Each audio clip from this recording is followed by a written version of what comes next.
Hello, everyone. Welcome to episode 21 of the J Situation podcast.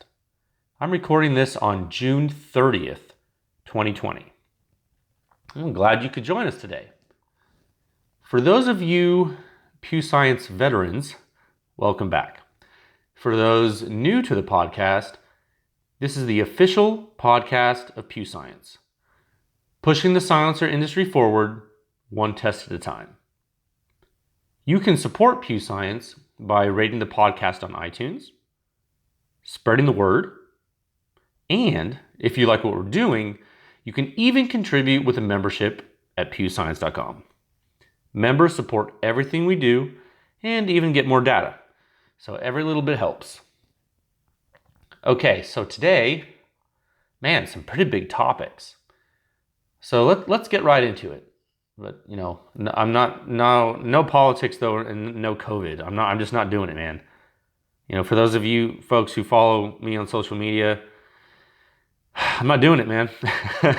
There's just too much going on, and we're not getting into that. But instead, we will talk about cool silencer stuff. So how about that? Got about 5 topics today. Let's get into them. First topic, major update to the PEW Science Suppression Rating. So I'm super excited to be giving you folks even more data now. That is going to be awesome. We'll talk about that. Second topic, the new dead air Nomad titanium. So much media attention to the silencer. So I'll give you my initial thoughts. Third topic, back pressure research that is continuing. I wanted to kind of give you folks an update on that. The fourth topic, new sound signature review coming this week. So we're back this week with some reviews for you. And also this week, our members are getting something else a little special, research supplements coming too. And the fifth and final topic, wanted to thank the membership supporters of PEW Science. Some new folks have joined. And also I kind of want to give some shout outs to some specific people that I think are worthy of mention today. Okay, so topic 1. Man, this is a big one. I'm excited. Okay, major update to the PEW Science Suppression Rating. Man, all right. So when I first developed the rating, what I intended it to be a single number, okay? A number that you could use to basically rank any small arms weapon system with regard to overall sound signature, okay? And not a subjective sound signature. I'm talking about one that induces objective response to the human inner ear, okay? Well, that's what it does. And that's not changing. In fact, nothing is changing at all, except I am giving you some more information now from behind the curtain. Okay? Now when you look at the rating graphics on the website at pewscience.com, in every review, individual suppression ratings are available at 2 discrete locations, okay? So now with that information, you as a consumer can be best armed with the data you need for your particular use case. So the overall suppression rating is still there on every review. And I've actually already rolled this out to the website. I did it this past weekend, and it's been live since then. It's actually, I did this. I didn't tell anybody. And so, the overall rating that's still there, it's still intended, as always, to give you 2 important pieces of information. Okay, the first thing that the main rating does is it ranks the sound signature of a weapon system in relation to all other systems in the standard with 1 number. Okay, and it does that. It still does that. It's always going to do that. That's nothing's changed. And also, the second thing that number gives you, it gives you an overall safe hearing dose limit for both shooters and bystanders in general, recognizing that there's a variation in how people use weapons, where they use them, and having that composite rating, that was a demand of most high-level groups in the industry, and it still does that, okay? The suppression rating is an overall dose rating, one number rating for a weapon system. So, in summary, that's what it does. That's what it always has done. Those two major things it does, the first thing it does is it ranks the weapon system compared to everything else, and the second thing it does is it gives you an overall hearing safe dose limit, intended to be universal, okay? Now for the new part. What if you don't care about bystanders? Right? What if you're shooting alone? And what if you don't even care about the total sound signature at all? And you're not concerned with anything but how it sounds to you? At your ear, the shooter. Well, now you have that info. Because there are now detailed ratings on each graphic. Okay, each rating graphic, in every review, there's detailed ratings there. And it shows an ear rating. That ear rating is very specific. Okay, that is 6 inches away from the shooter's right ear. So that rating only takes into account the data at that location. All right, it's very specific. And it's a true worst case for a shooter who cares nothing else about the sound signature, okay? So that's important to note. That is a very powerful number and a very powerful detail now, but it is definitely specific. And as you can imagine, there's another detail rating in there too. And logically, that rating is 1 meter left of the muzzle. Okay, so this rating is there for the folks who have bystanders next to them. Okay, maybe the shooter's wearing hearing protection, for example, and I think we've run into this case before. I know I have. Maybe I have some people next to me. Maybe I'm hunting, something like that, and you need to know exactly the dose limit for those people. You have that now, okay? Maybe you're wearing hearing protection and you don't care what it sounds like at the ear at all. Okay, maybe that muzzle rating is going to be for you, okay? So it's basically giving you a little bit more information about exact locations, and I think that is going to prove useful for the public at large. Okay, so it's pretty simple, right? It's a pretty big change, but I wouldn't call it as much a change as I would an addition, because it's really the ratings is still the same. I mean, the overall suppression rating is the same as it always was, and it's not going to change ever. I mean, because it is what it is. It's data. But I feel like this is an enhancement that I think it's actually pretty powerful.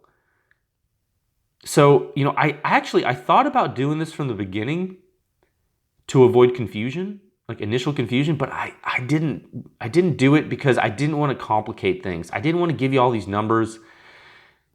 But after a lot of thought and some internal debates, I just think there are some benefits to everyone having this information besides the reasons I just stated, man.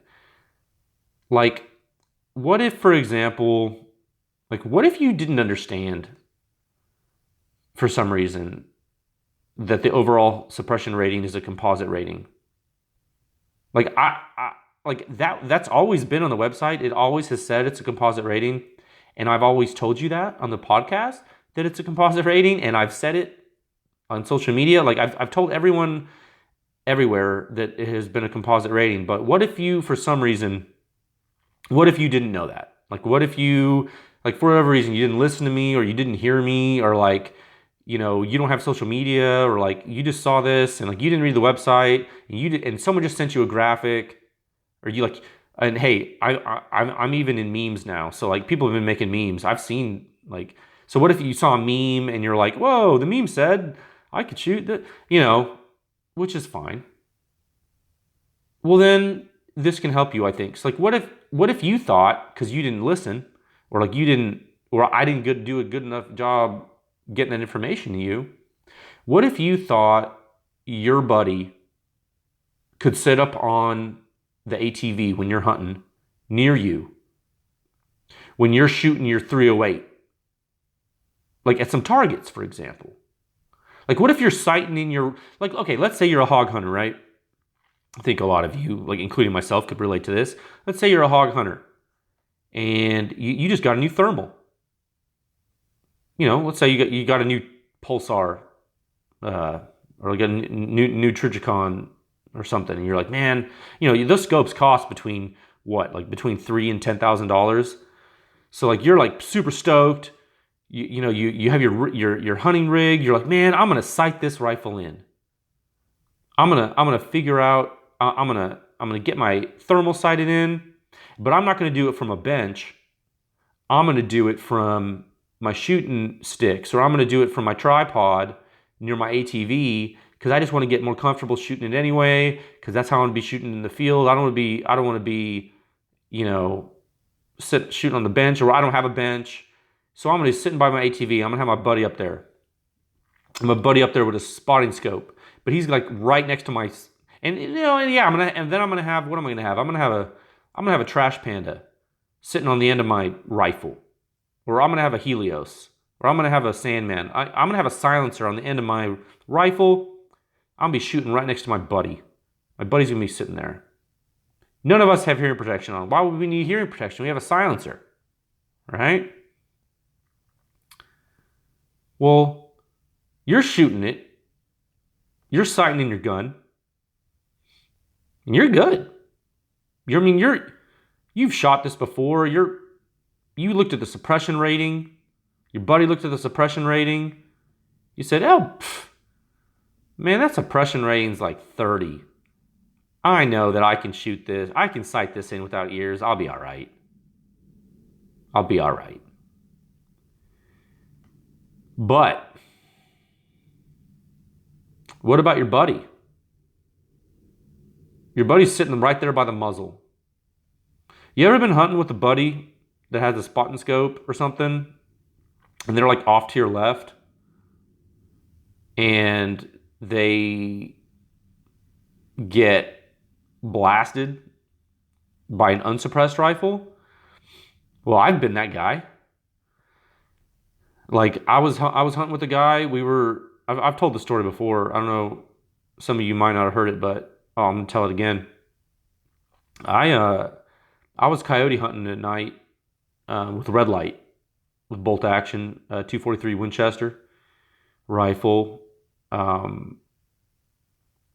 was my buddy's rifle, and it was his turn to shoot, and I was spotting, and I had my hearing protection on, and I had taken it off to be able to communicate with him.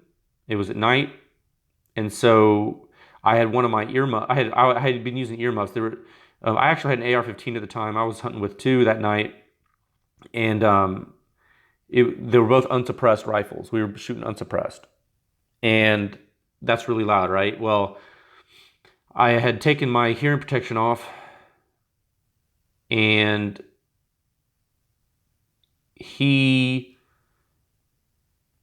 was tracking what I was spotting, and I thought we were going to communicate when it was time to shoot, but instead of communicating, he shot, and I was to his right, and my left ear got a full dose of unsuppressed 243 Winchester from the muzzle from about, I'd say about 8 to 12 inches away. Um, that was a bad night for me. Uh, I'm sure a lot of you have had worse things happen. I mean, especially if some of you have, some of you military guys, some of you veterans that have seen combat have probably seen a lot worse things than that. But for me, that was bad. And I didn't enjoy it. I didn't like that. So that's a possibility. Well, if you have a silencer and that same thing happens to you, it's not going to be as bad, but it's not going to be as good as if you're shooting the gun.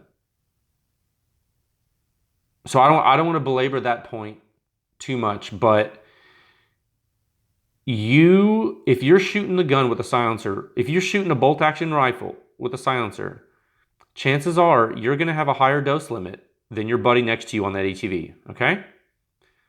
So that's like one practical example of why you might want more specific ratings on that type of weapon system. Does that make sense? I mean, if someone's behind you when you're shooting that silenced weapon, they could probably use the rating at the ear to be safe, or even the overall rating. You know. But in this particular case, I mean, a bolt action rifle is really long, typically, and it's going to be a lot different at the muzzle than the ear. So it might be important for you. Okay, that's one thing I was thinking about would be really useful for you guys. Okay, so let's look at another case that you might use this. Take like a semi-automatic pistol. Okay? In that case, man, a lot of folks are going to use the overall rating.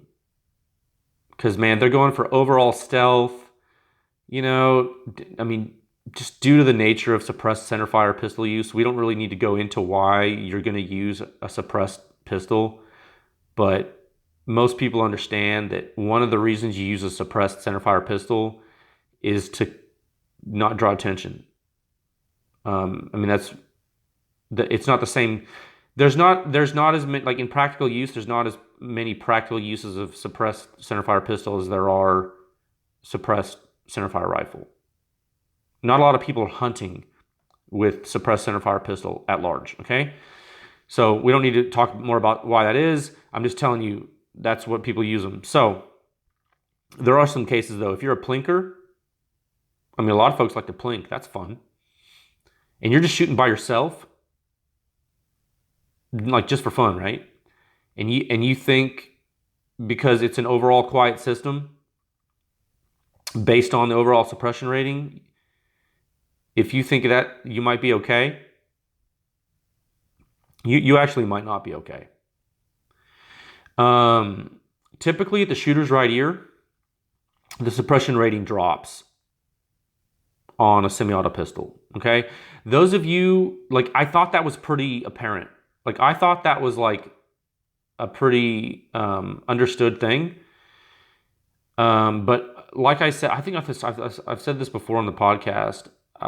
Sometimes I take for granted some stuff, and like I try to explain everything, but like sometimes I don't do a good job, and so that's what I'm doing now. So the suppression rating drops at the ear on a lot of centerfire semi-automatic pistols. They're suppressed. Now it can actually drop so much that it'll drop a category from the overall rating. Similar to sometimes you'll drop a category at the muzzle for a 308 bolt action rifle than the overall rating. I mean, because you're kind of trading spaces here, and that's why I picked these two examples, because they're kind of two extremes. Okay, so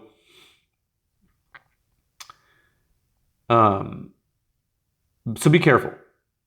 I really want to protect you guys. Like I want you to be safe, and that's like one of the things that I think is important for this, because I wouldn't be doing this if I didn't want you to be safe, right? Like it doesn't do me any good.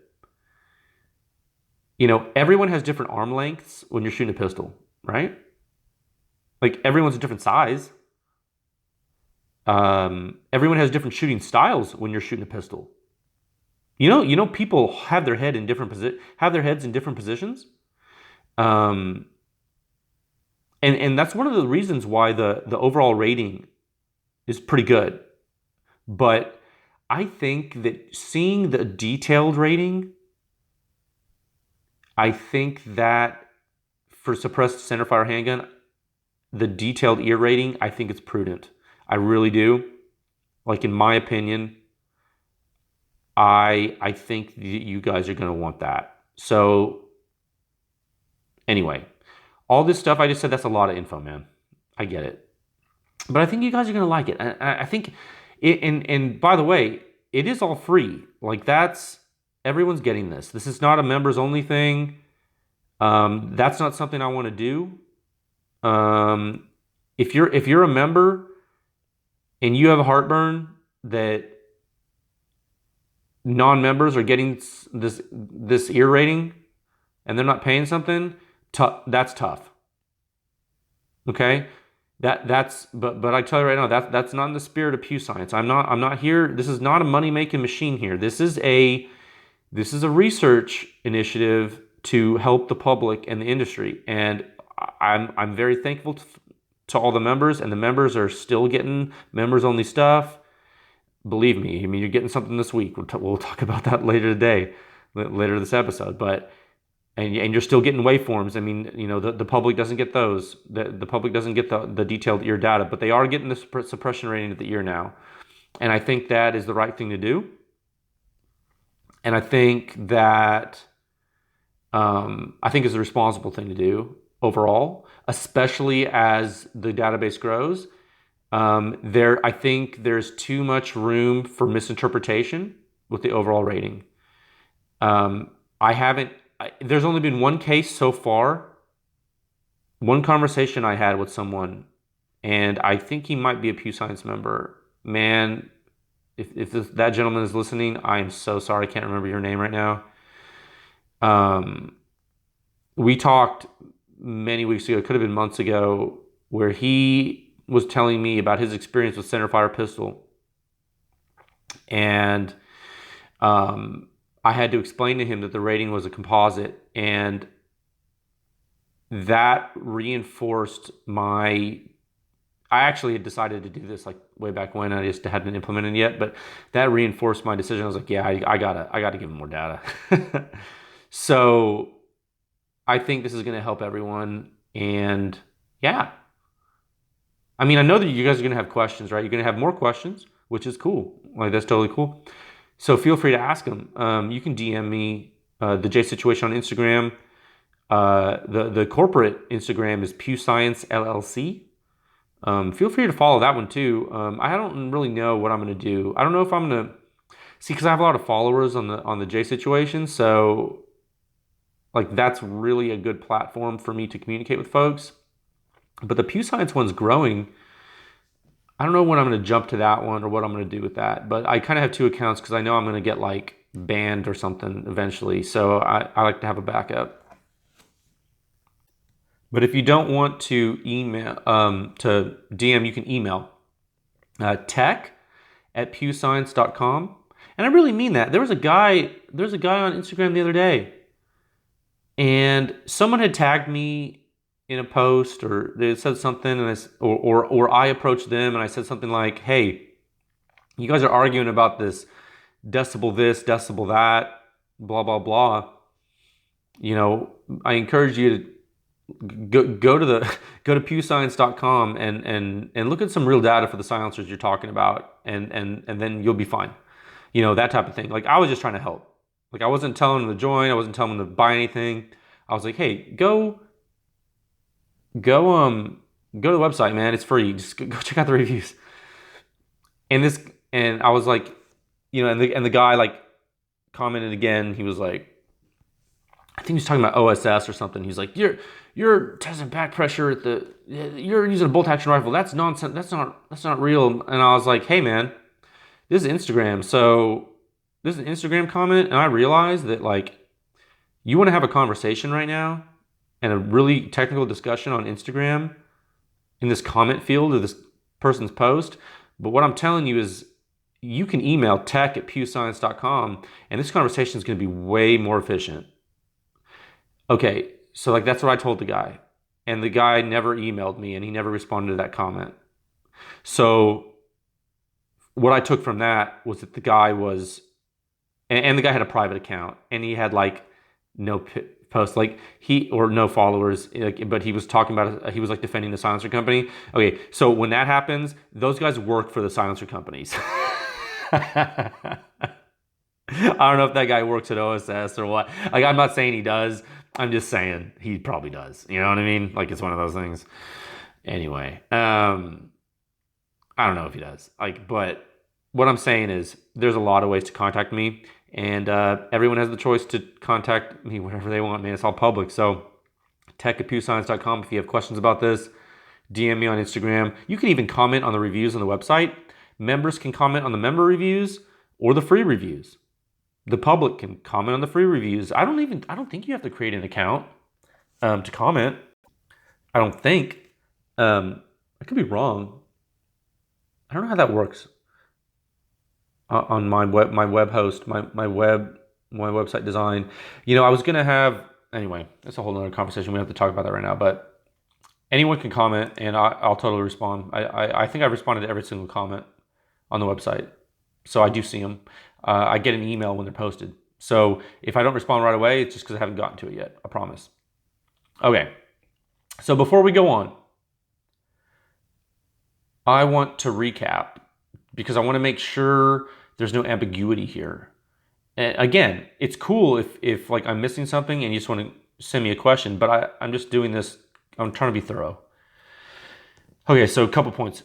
First point, suppression rating is not changing. Okay? It's still there.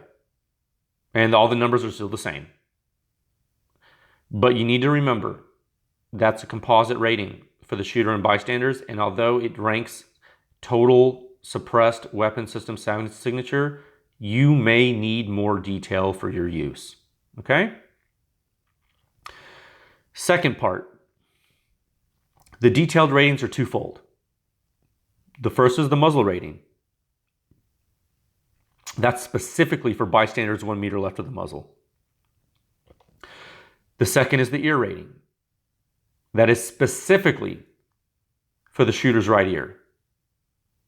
And that's it. Okay, so I hope you guys like it. It did take a while to implement the change, but I think it's smart, and going forward, it's really going to help. So, okay. So, I mean, overall, the PEW Science Suppression Rating, it's now even more powerful for consumers in the industry. So everyone wins. Okay. So topic 2, the new dead air Nomad titanium. Have people been calling this the Nomad tie? Is that what people say? Is that, I don't want to say that because it sounds weird to me. So I'm gonna say titanium. Titanium's a weird metal. Okay, so much media attention though. Man, have you guys seen it? Have you looked at the new dead air Nomad titanium? It has been marketed super heavily over the past week. Dead Air's marketing is like aggressive. Have you noticed that? I've noticed that. Hey, like, I get it. You gotta sell stuff. Especially like to make products, right? I'm not knocking it. I'm just, just an observation, guys.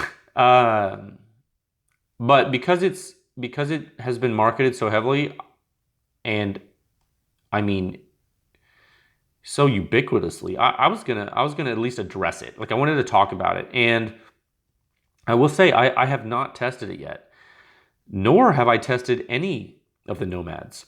I don't know, for those of you who, like, a lot of you guys already know that, but for those of you just tuning in, I have not tested the steel Nomad nor the steel Nomad L, which is longer than both the steel Nomad and the titanium Nomad.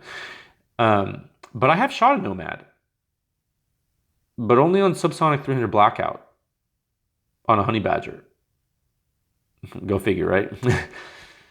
I have a photo of the designer of these silencers, my silencer buddy Todd McGee from Dead Air, I have a photo of him holding a cutaway section of the baffles from this new titanium Nomad. I posted it to my Instagram story the other day because I wanted folks to see it. And I have some initial impressions of it that I gave to folks after soliciting the thoughts of the followers on Instagram. That's what I did, right? So like, man, I don't design silencers, but I do find them interesting. I mean, obviously, right? Like I've only built a complete business on it.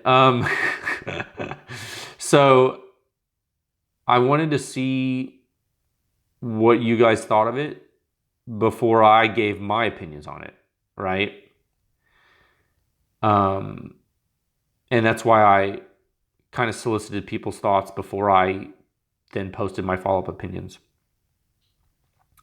I got a lot of responses. Okay? Some of them are like super interesting. I think I'll address some of them. It's weird. So here are my thoughts independent of what you guys think. So keep in mind, I haven't shot the thing. I haven't tested it, nor have I even heard the titanium Nomad. And look, online videos do not count. Trust me. Okay? Any silencer sound recording that you hear on the internet means absolutely nothing. You cannot judge sound from a video. And I don't care how good your headphones are, guys. So never, look, if you're listening, look, I'm really listening. Never let anyone try to convince you that you can judge a silencer by video, even with good headphones on. Don't let anyone blow your skirt up like that, man. I do not care how good your headphones are. If we could do that, if you could actually do that, guess what? You wouldn't need the suppression rating. Right? You wouldn't need it. Because listening to the silencer through the headphones would hurt your ears like a real gunshot. Does that make sense? So if that doesn't help you understand why video and audio recording is worthless for silencer sound impressions, I don't know what's gonna help you, man. Like keep that in mind. Like, like your physical hearing response depends on like the sound pressure, right? So you know that in order to reproduce the sound pressure, you need to move a certain amount of air volume, right? You feel me? So like, okay, let me put this in perspective for you. You ever been to like a rock concert when you were a kid? And like you thought it was cool to like stand right near the speakers and your jeans would like flap from the air moving? You know why they're moving, right? Because the sound is traveling through the air and the air molecules are moving. That's what causes sound. Well, that's why your ears get hurt when you shoot a gun. So why do you think you listening to it on headphones is going to be the same? You think the driver, the physical driver in a headphone made of polymer, nowadays polymer, not paper anymore, right? That coated polymer in the headphone driver on your ears, you think that thing's going to be able to move enough to generate the sound pressure from a gunshot at the frequencies that are exuding from the gun? You think that's going to, it's not. Therefore, you ever listen to live music and then you like listen to the music in your house and like it's different, right? Yeah, it's different because it has a different amplitude. Like that's pretty much the reason. So, okay, I feel like I just went off on a tirade, and like I feel like I'm bad mouthing. Like I'm not bad mouthing anyone. I'm just saying I haven't heard the Nomad. And neither have you. So just because you heard it on video doesn't mean anything. All right. So on to my impressions here. My first impressions.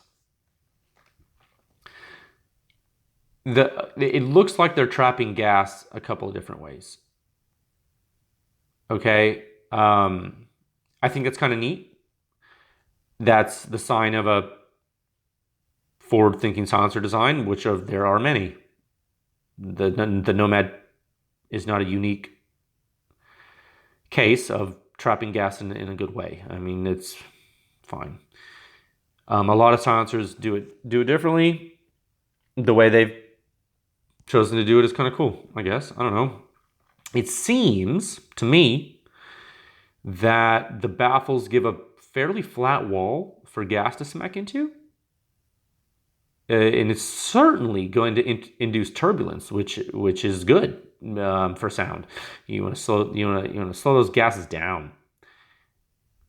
But then it looks like, to me, this is just what I'm looking at, like visually here. It looks like the wave is going to kind of sweep and reflect into like a little chamber on the edge of the baffle, like the outer edge, and then it's going to create some more turbulence and almost get trapped for a little bit, maybe.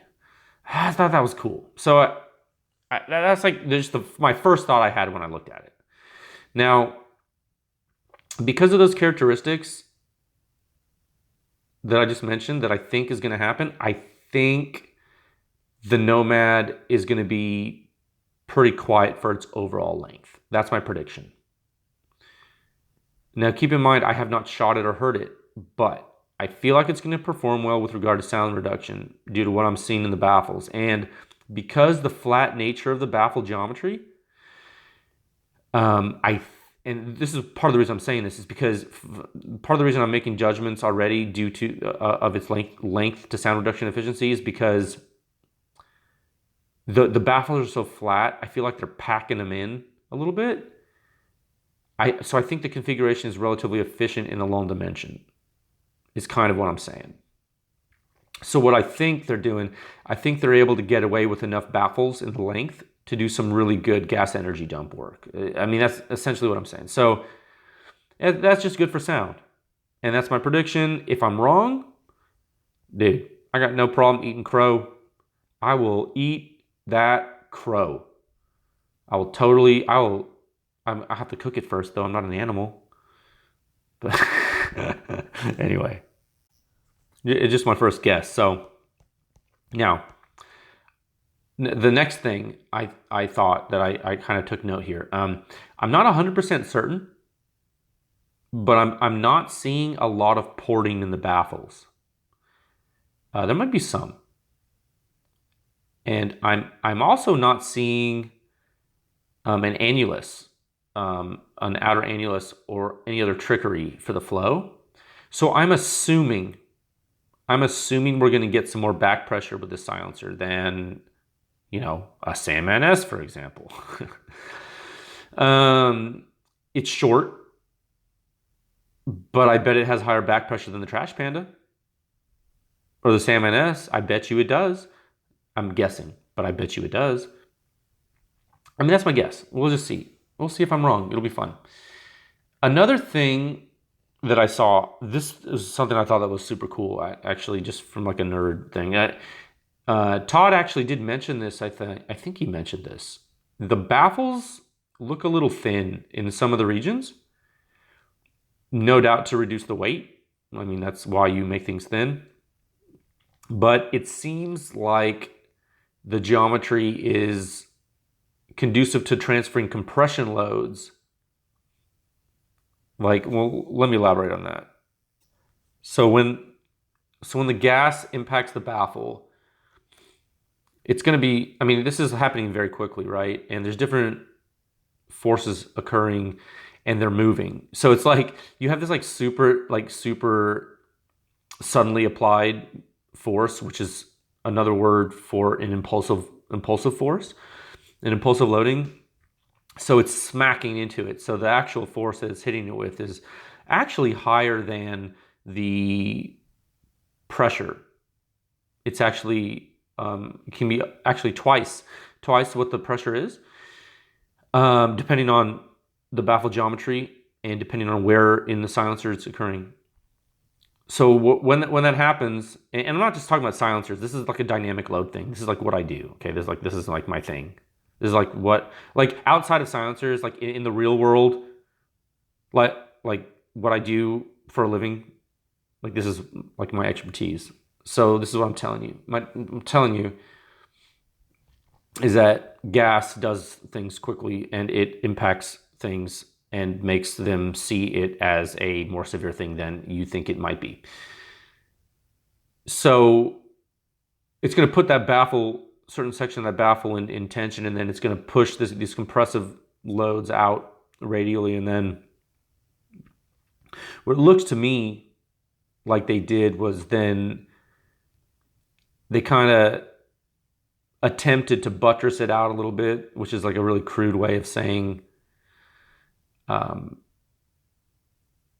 that they created compression members, and they shove that force. They send that force into the outer wall relatively well, maybe. It looks like the outer wall is pretty well structurally supported in each baffle.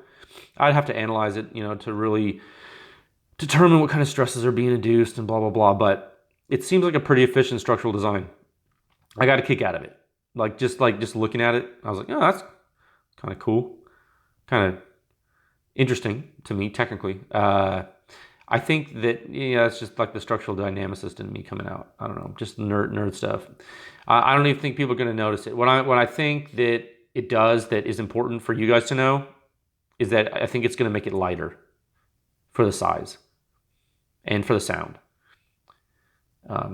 I think it's pretty light. I don't even remember how much it weighs, but I think it's like super light. So, I'm sure when I review it, I'll give you all those nitty gritties, all those details. Okay, there's another thing though, that gave me a little bit of a pause, actually. And it's the non-symmetrical nature of the baffles and how it seemed to be designed. Like, I feel like if this is just like a sound and super lightweight thing, and that's cool. And I like it. Especially for like a bolt action rifle with like minimal point of impact shift, because it's so light. And what you want is like, if for some reason like you don't want to sight in your rifle with the silencer on it, and you just want to sight in your rifle without the silencer, put the silencer on and have a minimal point of impact shift in that respect, lightweight would help, right? Because what does weight do? Well, extra mass makes the natural frequency of the barrel vibration change. So when you shoot it and it's vibrating, it will vibrate at a different frequency, and when the bullet leaves the crown, the barrel will be at a different place in its displacement, and you'll get a different impact on the target. That's why mass influences point of impact shift. That's a pretty simple explanation, right?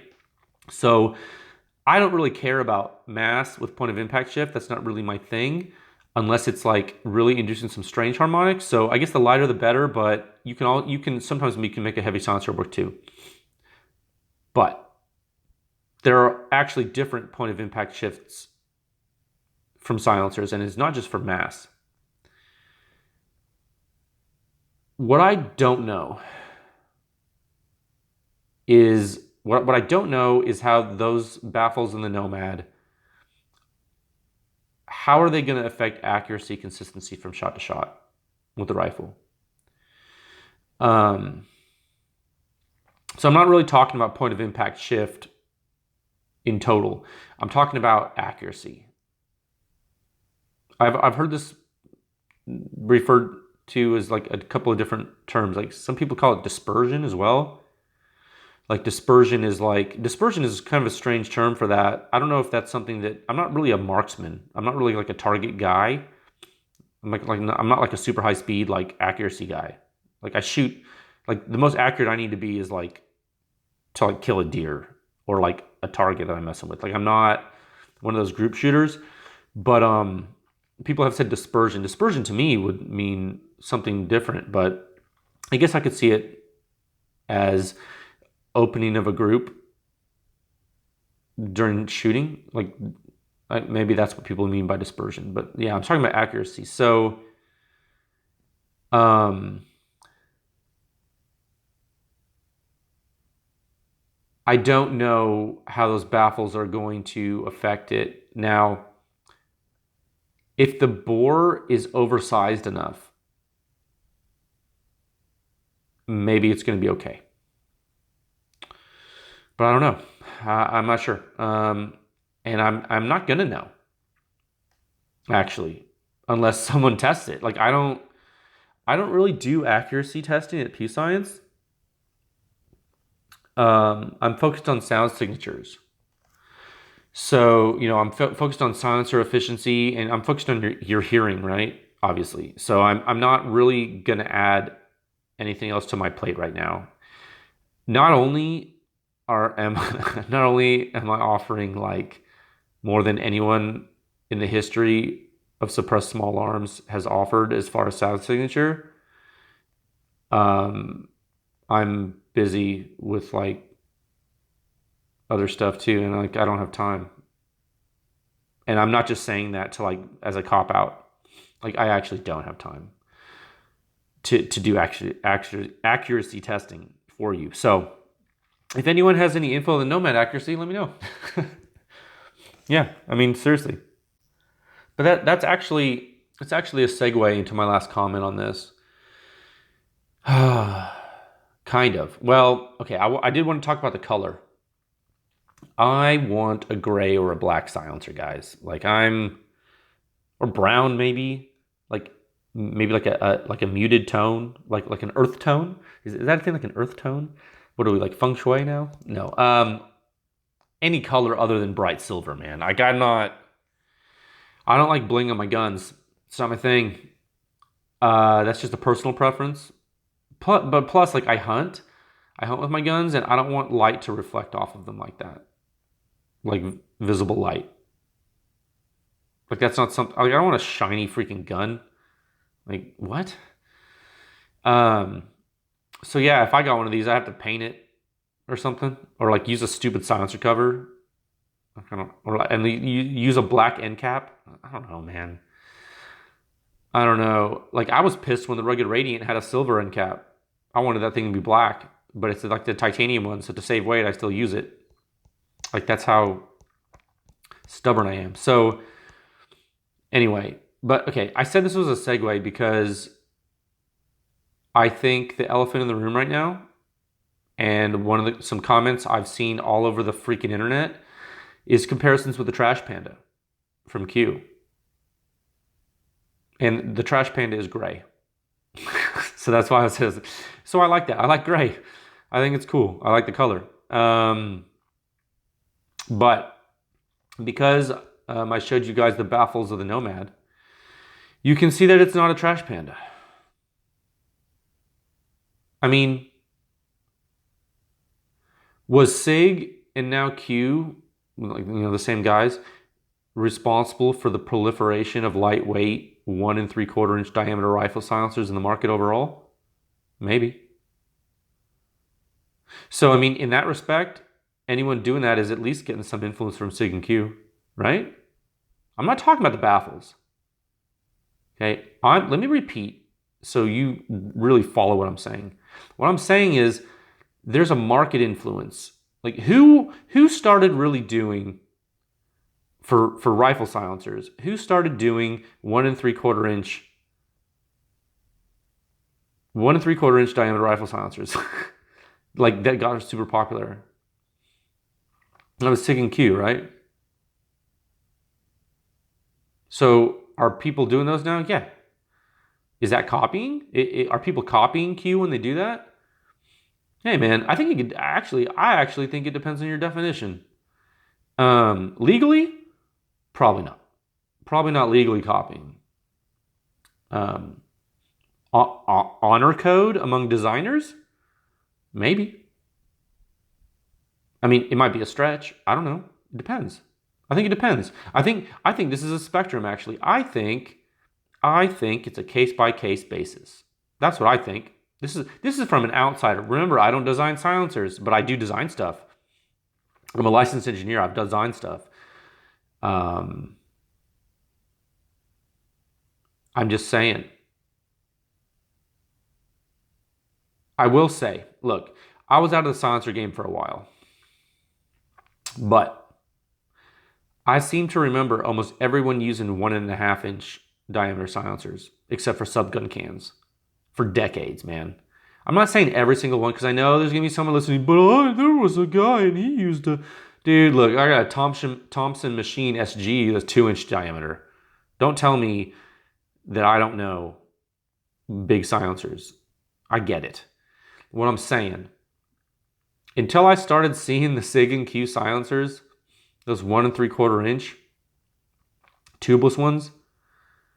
I know other people have done tubeless silencers too. Look, that's not, but look, you put it all together. Hey man, am I crazy? Like, I'm pretty sure that SIG and Q with a 1 3/4 inch titanium tubeless silencers were influential in the market. And I don't think anyone can argue that. And if you're arguing that that's not true, and if you're arguing that that doesn't matter, I think it's disingenuous. Okay? So I'm not telling you right now that Dead Air copied the Trash Panda.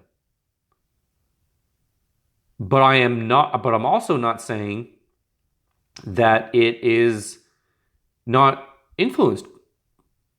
I think it's certainly influenced by the Trash Panda. I mean, if it wasn't, why the hell did they make it? They had the Salmon series before that was just like the silencers from Rugged, 1.5 inch, except it has a bigger hole in the middle, so it freaking vents gas faster. It's the same fucking silencer, man. You guys don't know what's going on? You guys know that like the freaking Omega and like the Sandman and like the Rugged silencers and the Saker, you know those are all the same silencer, right? Like, you know that. Like, they're pretty much the same silencers, but they have different packaging and like a little bit different shapes. Like, you know that. You know they're all like curved cone mill cut baffles or stepped cone mill cut baffles. So don't like, do I have to be the one to say this? Like, am I taking crazy pills right now? Like, I'm not saying it's bad. Like, don't get me wrong. I'm not saying it's bad, but don't pretend. Stop pretending that like you guys don't understand. Like, come on, man.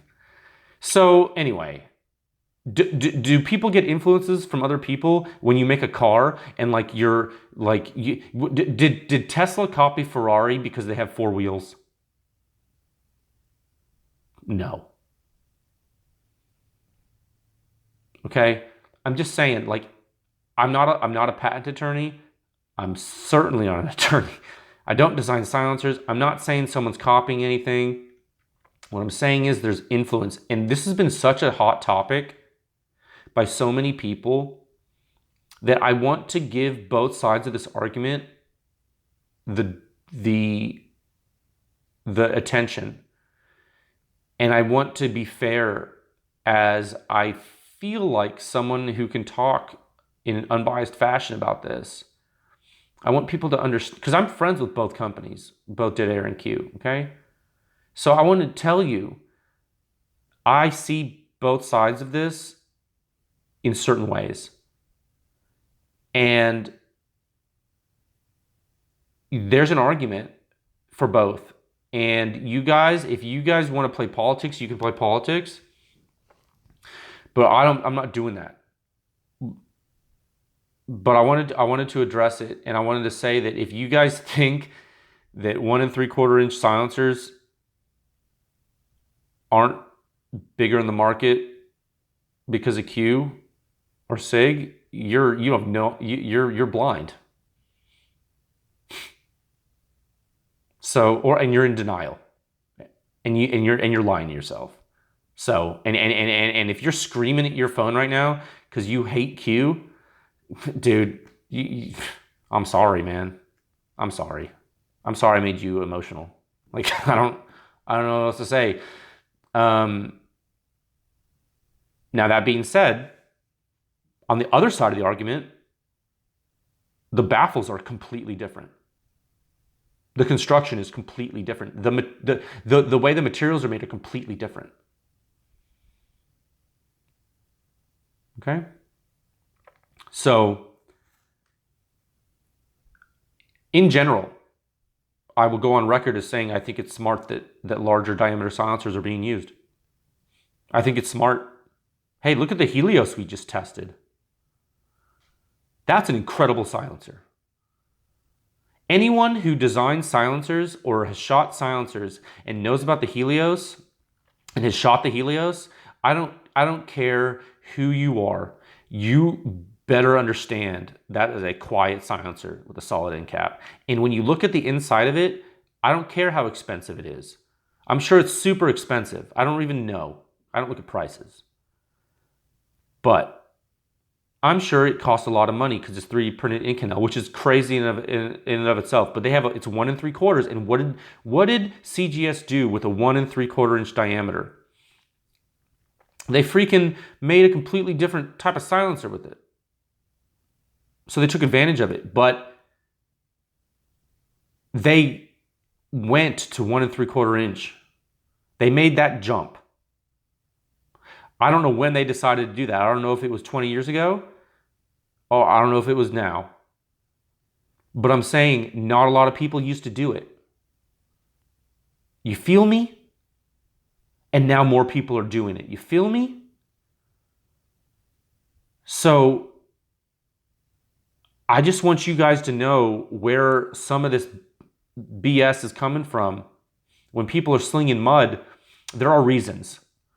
Because it is disingenuous to say there hasn't been influence, and sometimes it's just disingenuous to say that things are copies. It just, hey, you get it. So I will say, I'll never forget the day when the owner of a major silencer company told me he didn't think that large diameter silencers were quieter. That statement by that gentleman to this day confuses me. And I don't know if he meant to say that in a different way, but it blew my mind. It was like one of those things like where someone says something to you and you walk away and you're like, did I just like not understand what just happened? Anyway, so that was like a long tirade just now on that. Back to what I was saying. I will say that the Nomad and the Trash Panda are different. I bet the Nomad's quieter than the Trash Panda. I bet it is. Do I know that for sure yet? Sure don't know. We're going to find out though. But that's not really what I'm concerned with right now, honestly, making me personally. The silencer is short and light, which means that the use case is for a longer range shooter, right? I mean, that's what you want, like hunting. Things like where accuracy is super important. So this isn't a short range 300 blackout silencer to me. This is a 100 to 200 to 300 yard deer hunting silencer in my mind. Like this is me personally. This is Jay talking. Like when I see this silencer, I'm like, that is a deer hunting silencer. But what if the accuracy of the Nomad isn't as good as the Trash Panda? Right? I mean, the Trash Panda has symmetrical baffles and a generous bore, right? I don't care how they make the titanium baffles I don't care. I'm not talking about that right now. What I'm talking about is these are both lightweight 30 caliber titanium tubeless silencers. And when I look at both those silencers, especially the blast baffle, they're different. And the Trash Panda baffles are going to allow the bullet to possibly be influenced less by the silencer on each shot, and possibly result in a more consistent flight path within the silencer. Therefore, possibly grouping more consistently with your rifle. Possibly. That's my guess. Is the Nomad going to do the same thing, man? I really don't know. I really don't. I can honestly tell you, I don't know. I would be interested to see it in a test.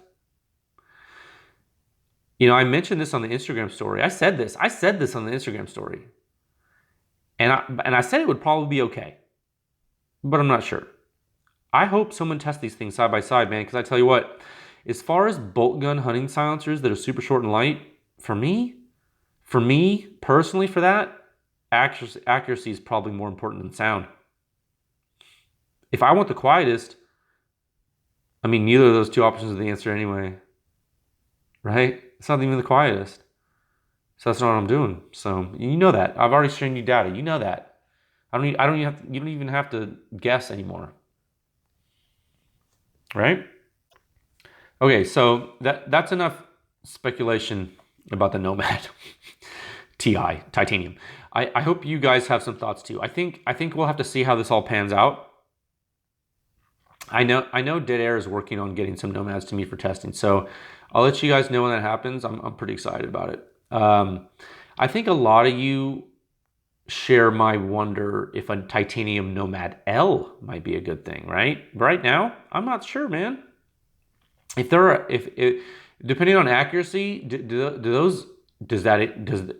let's say there's an accuracy issue due to the baffles. I'm not saying there is. What if there is? Do those issues increase with a longer silencer? So for a precision rifle silencer, would that be appropriate? I don't know. I don't know, man. Maybe the accuracy is awesome, dude. Maybe it's one of the most accurate silencers ever created. I'm hoping another independent testing entity starts testing silencer accuracy. If you're out there listening in internet land or podcast land, and you're interested in doing that, I will promote you. I will actively promote you on all my platforms. I'm going on record right now as saying that. Like if you want to start an independent silencer accuracy testing entity, and that's something you're passionate about doing, and you have the drive and the conviction and the knowledge to do it, I will promote you. I will endorse you if I believe in what you're doing. If I think you're going to do a good job. So you might not even have started your business yet, but I can tell you have a partner right now. Not a partner, you have an advocate right now. Because I think it's important and I don't have time for it. And to be honest with you, I wouldn't be, I don't know. It's funny. It's super funny. Just today, someone asked me, like one of my gun friends asked me today. He DM'd me and he asked me about point of impact shift data for silencers. It's super weird that he asked me that. And I told him I don't have the time. Theoretically, I could shoot at a target during sound testing, but that's not going to work in practice, man. I already know that. And it's not practical. So it would have to be two separate tests. And not only that, the variables involved, dude, just like with sound testing, the variables are significant. And then there's some things you got to do. There are actually some things you have to do with accuracy testing during the test that are more complicated than what we have to do with sound testing on the front end, which I think makes accuracy testing, the testing part of accuracy evaluations, harder than the testing part of the sound evaluations. But I think the analysis part of the sound evaluations is harder than like the accuracy part. So I think there's trade-offs with these two disciplines, but I recognize that they're extremely different, and I have a healthy respect for it. So I'll go on record to say I am not the best qualified to be an accuracy testing entity unless I had significantly more resources, I think. Like if this really took off and like, I don't know, I would hire some guys, but I don't think it's in the cards right now. So I'm not laying down a gauntlet. I'm not laying down a challenge right now, but I am kind of putting it out there to the world and the universe. And I'm saying, If you are motivated, please follow your dream and contact me at tech@pewscience.com, and I will help you succeed, or I will point you in the right direction to try to succeed. I don't have all the answers, but I'll root for you. Okay. Next topic, back pressure research. Man, boy, oh boy, boy, oh boy. I have been examining a lot of data. Oh my God, if you saw me this past weekend, oh God. I actually been working solid I haven't stopped working. I know I told you guys I was going to take a vacation. You guys thought because I didn't release a review last week.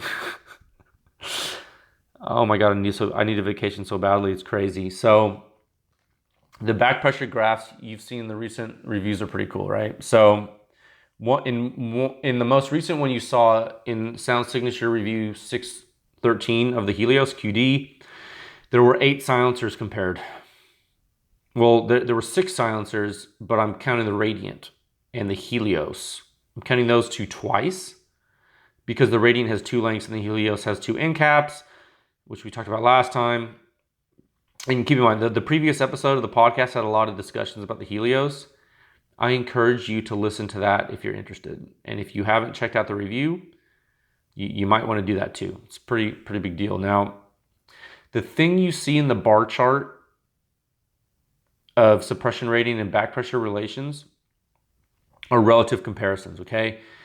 The reason they're always relative to something else is because there isn't a definitive way yet to quantify the actual pressure history in the chamber of the gun as it relates to the measured and calculated parameters from our tests, right? And keep in mind, when I say back pressure, it's really a misnomer. It's not really back pressure. It's back pressure potential, and it's not even back pressure potential. It's almost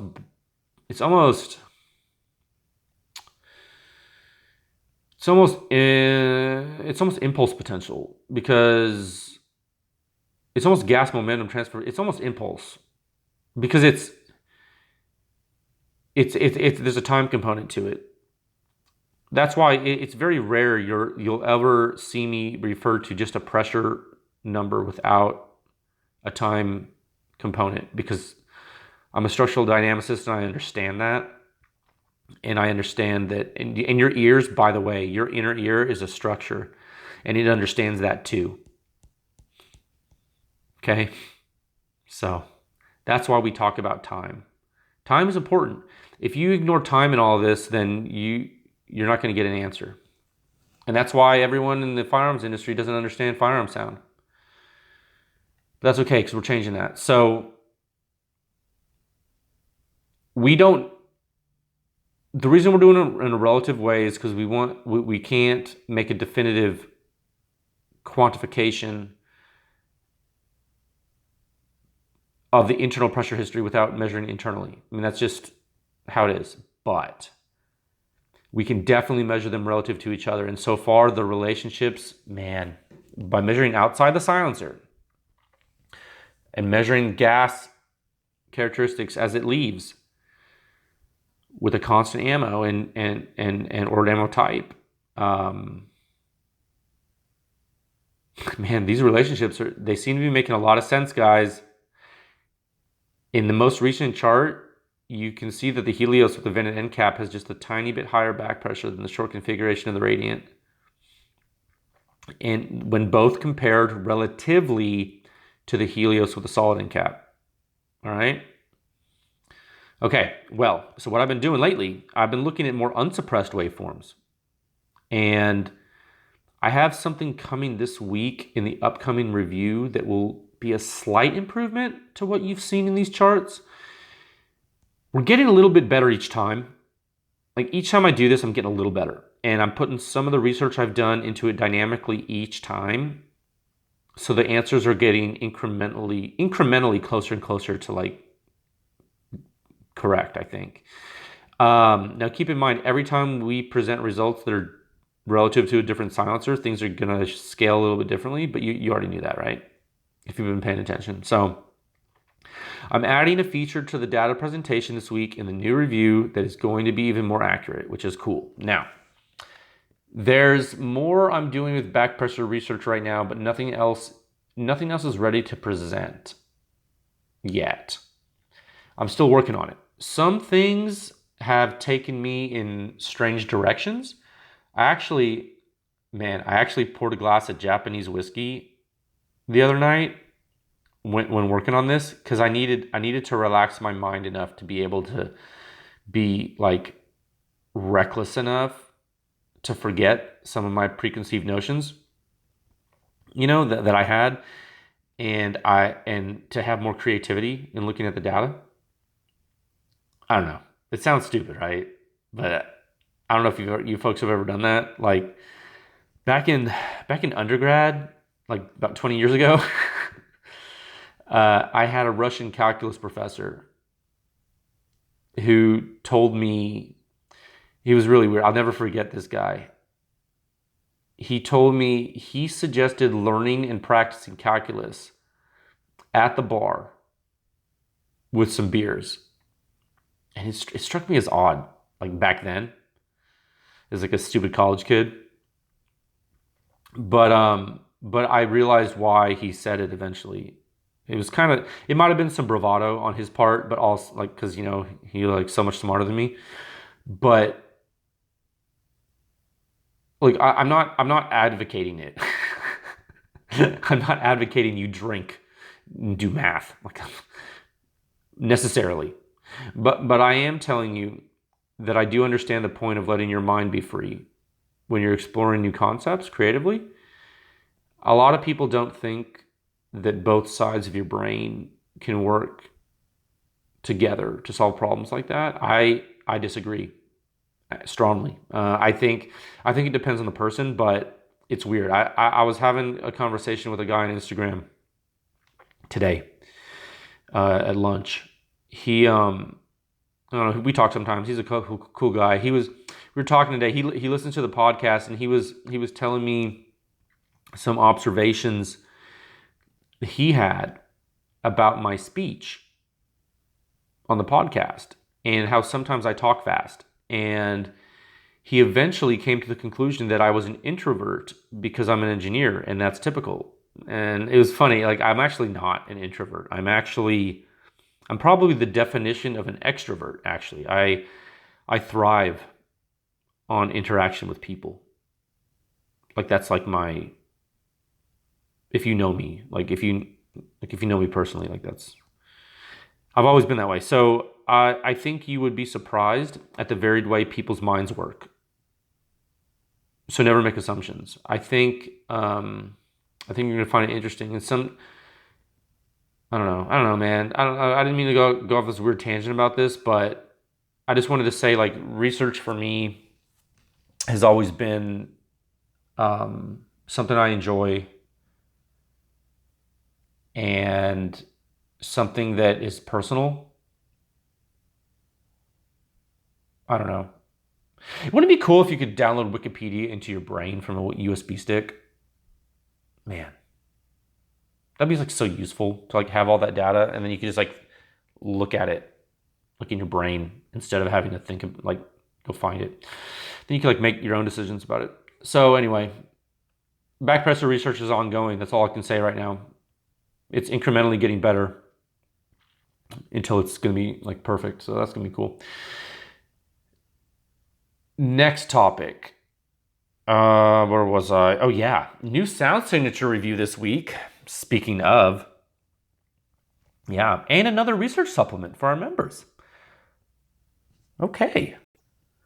Now, I know I didn't give you a sound signature review last week.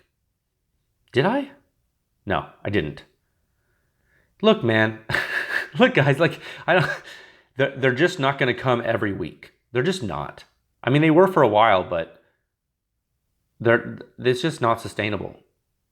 I mean, maybe they will. Maybe there's going to be a couple weeks in a row where they come, and maybe there's going to be a week where they don't. Or maybe, I don't know. I'm not promising anything. It's not, I don't know.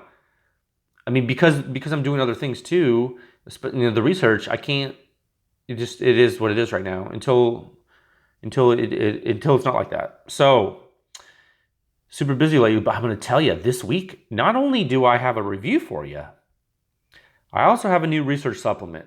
And that's for our members. It's our members get that. Now, it's been a while since I did one of those. This one is kind of interesting. I'm interested to hear feedback about it. And I'm also, I'm actually, I didn't think about saying this, but I might say it. So I want you members, if you're interested, so you're going to see, so you're getting a review this week. You're also going to get a research supplement this week. If you want to see other research supplements, and you members know what is in those, if you want to see other ones, and you have a curiosity about some of them, definitely tell me, because I learn something every time I do them. And like, by the way, I'm not just sitting on the data. Like, to do those, it takes active analysis. Like, that's an active product that I'm generating for you. Like, that's an actual deliverable. Like, that's not something I'm like, oh, let me just pull from my bag of silencer data and put it on the website. Done. Ha ha ha. Like, here's another thing to pay me for. No. Like, that's not what I do. Like, really, like, I'm actually like performing analysis that takes quite some time. And so it's made to order, as it were. And like, so if you want something and you're a member, like, you're the only one seeing the research supplement. Like, literally, I will tell you that, like, in case you guys don't know, like, for those of you who like are just tuning into this, or like you're new to this, the research supplements we offer are only available to PEW Science members and me. Like, you're the only ones in the world seeing it. Like, full stop. So let me put that in perspective. Like, it's research on, like, the research supplements contain relationships of suppressed small arm weapon systems and how they impact the human ear physiologically in a way that has never been shown publicly by anybody in the world. So, like, when I'm asking you if you want to see different ones, I'm literally asking you if you want to see different ones too. Like, I'm just doing them because I think they're cool and I think it'll help you. But if I'm doing something and I'm showing weapons that you're like, or I'm showing comparisons of tests where you're like, well, what about this one? What about this one you did? Can you compare this to this? I'll be like, yeah, dude. And I'll put that in my list and we'll do it. And if you're a member, you damn well deserve it. You're contributing to us. You're helping the whole community. Of course. I will listen. I listen to members, man. Like, you guys are like, I listen to everyone, but if you're putting your money where your mouth is, like, you best believe you're getting something for it. Like, you best believe it. So, like, again, I've said this time and time again, I'm not selling anything, but I am giving you something. So, yeah. So I don't want to spoil anything about these two deliverables, but I will say they're in keeping with the same overall theme, and we're not out of the woods. We're not out of the woods yet with the theme we're on right now. So stay tuned. Okay. So final topic today. This is a little bit longer. I want to. It's the first time I'm doing this, so look. I want to thank all the membership supporters of PEW Science. I really do. You guys are. You're great, man. It's warming my heart. But I want to give some shout outs to some folks, some firearm technology folks. So first of all, thank you to all of you who have joined since the last podcast.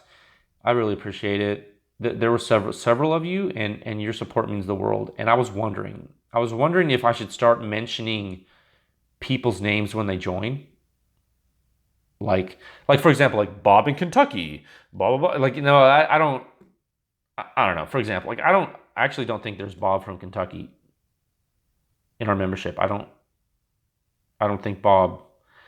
I know I have some folks from Kentucky. Shout out to Kentucky guys, but I don't know if Bob. Now, I apologize if there is a Bob from Kentucky listening and you are a member.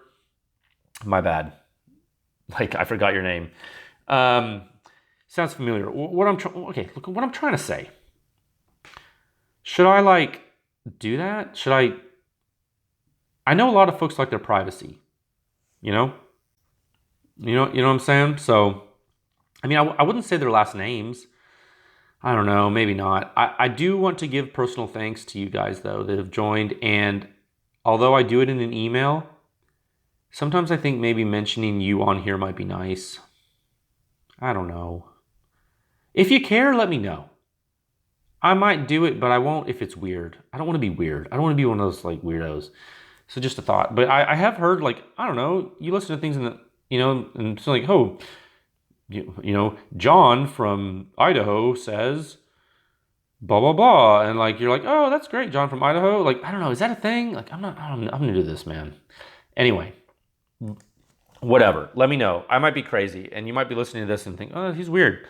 But I do want to give a shout out to a few people specifically though today. Three specific people. And I'm going to mention them by name because their names are public and I talk about them on Instagram anyway sometimes. And you guys probably know him, but if you don't, now you will. The first is Joseph. I have mentioned him on the podcast before. Actually, he is a Form 1 silencer designer, but he also does sound testing. He uses older analog metering equipment from B&K. Those meters used to be the standard. They're very old. They're in disrepair. They often are out of calibration and they're no longer serviced by the manufacturer, but they can be refurbished. And for someone doing Form 1 silencers and someone doing R&D, quick prototyping, they're better than nothing. I mean, they're better than most meters you're going to buy from the store. So, he's using those. So he does some and he actually shows his results. And he's an honest guy. He's a good guy. He has a YouTube channel called Silencer Student. And his Instagram is Silencer Student _. Okay, like the underscore symbol. So Silencer Student, one word, and then underscore that's his Instagram name. He also runs the Form 1 suppressor forums. So this dude is actually, he's everywhere. And he's a really nice guy. He's super nice. And if you're into Form 1 stuff, and for those of you who don't know, like a Form 1 is like an application you make to the ATF and you pay $200 tax and then you can make a silencer or like other stuff that they infringe on our rights with policy. But yeah, if you're into Form 1 stuff, check him out, man. Give him some love. Joseph, I know you're listening, man. Keep doing what you're doing, dude. I'm super stoked for you. Give him some love. He works really hard. He really does. It's awesome. And I see it. I see how hard he works. And I respect that. I respect hard work. And he was actually one of the first members of PEW Science. Die-hard supporter. Like this guy's ride or die. Respect. Okay? All right, the second guy I want to shout out is Riley. Okay? Riley works at HK. That's a big deal, right? He's a real life gun design engineer. Like no fooling. The dude designs guns like professionally. And he's an engineer. The dude is actually an engineer who designs guns. Like how many people do you know that can say that? Is that not cool? I think it's cool. He's also one of the early members of PEW Science. He supports us. Which I thought, when he joined, I have to admit, I was like, this is kind of cool. I mean, for the support, it's cool, but I was like, holy shit. I was like, a freaking actual firearms engineer, appreciates this. Well, that made me feel good. I don't know. I just thought it was neat. That's just me being, silly maybe, but respect, okay? Respect. And not only that, Riley has a side business he calls Romeo Hotel Engineering. Okay? His Instagram is Romeo, not just R, but ROMEO _ hotel HOTEL underscore engineering. So Romeo, the word Romeo underscore hotel underscore engineering. Every time I try to spell this, I feel like I'm using the phonetic alphabet. Like, I don't want people to say, oh, it's R underscore H. No. It's the whole word Romeo underscore hotel underscore engineering. He is currently developing a double barrel shotgun silencer. He already has a prototype, a working prototype, and I don't want to steal his thunder and tell you more about it at all. I want you to go check it out. So check him out. I don't know a lot of people doing something like that, and in the way he's doing it. So I'm stoked for him. He's doing some cool stuff. He believes in what PEW Science is doing. I believe in what he's doing. Check his stuff out. Okay. The third guy I want to shout out. Oh, and I'm going to butcher his name because I don't know how to pronounce it. I only get one shot at this. I only get one shot at making a first impression. Think, Jay, think. I'm going to say Coiler. Is your name Coiler? Did I say it right? It's spelled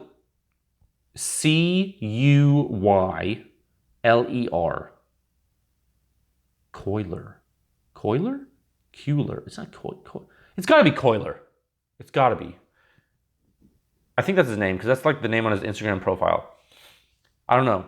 His Instagram handle is StubbyTech. STUBBY Tech. That's STUBBYTECH. He runs a company called, it might just be him. I don't know if it's like a one-man operation. Performance Driven Design and Manufacturing LLC, or PDM. Performance Driven Design and Manufacturing LLC, PDM. He has a this is like some of his, let me give you an idea what this guy does. He has reverse engineered the Q cherry bomb. Okay, bear with me. And he's put it into like a solid model. I don't know if he's using SolidWorks or what. I don't know what he's modeling with. I'm not going to go out on a limb and say it's perfectly right, but I am going to say he's put forth the effort to do it. And he runs flow modeling through it to test different erosion properties in silencers, for his own designs. This dude's an engineer, for real. So that's cool. So he's doing that, and you can check that out. He developed a cool HK416 handguard, like a whole rail system handguard. It's smaller than the factory handguard, but you can tuck a silencer under it. Okay, isn't that cool? He's developed that, and also he's even developed a replacement upper receiver for the Honey Badger, and for the Noveski N4 uppers, and that you can use the Q brace with. You feel me? What does that mean? That means you could get an upper. I might get one of those. I don't know. I don't know if he sells those.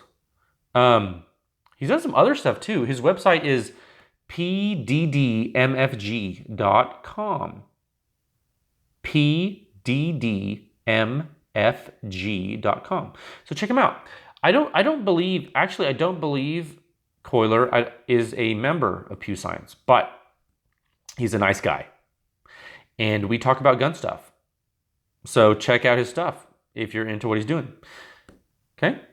I think that's cool. So those are three guys that I've met through Instagram and the internet and silencers. That's really weird, right? I guess it's normal nowadays. But yeah, so those are three people I think that are up and coming folks in different parts of the industry in what they're doing for different reasons.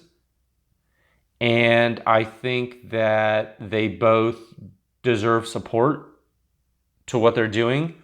I don't know what the business models are of these three individuals. I've not interacted with them with regard to that.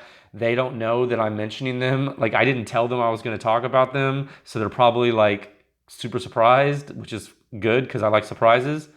But I did want, there's a lot of people listening to this podcast right now. And I wanted to get these guys' names out there because I want them to succeed at what they're doing. So I think that's really cool. And you all three of you guys have really impressed me for one reason or another. You know, it's not any one thing they did. It's kind of like it's like a package deal thing, really, to me.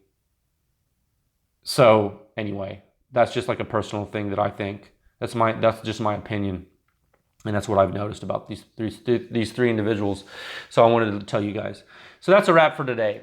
Man, thank you so much for listening. To make sure this podcast keeps happening, please give it a 5-star rating on iTunes. Spread the word. Man, I think we should keep it going. You guys like this, right? I like doing it. I might even get a microphone. I might even get a good microphone. I'm sitting here recording this on my phone. I might like put some like, I don't know. I'm either going to build a studio or I'm just going to go intermediate right now and just like change the thing I'm sitting in right now to my office. I might put some like foam on the wall, and then I might like buy a microphone and like something to make it sound better. But like you would think the silencer sound testing guy would like have a good studio, right? You'd be wrong. You'd be wrong about that. So let's keep it going. If you want this to keep going, and you want to support it, hey, 5-star rating on iTunes, spread the word. But if you go to pewscience.com, you can also support us by joining. And if you contribute a small amount per month to fund the research, the development, the testing, and all kinds of cool stuff, hey, we can make sure you guys get the most accurate sound testing data possible. All right?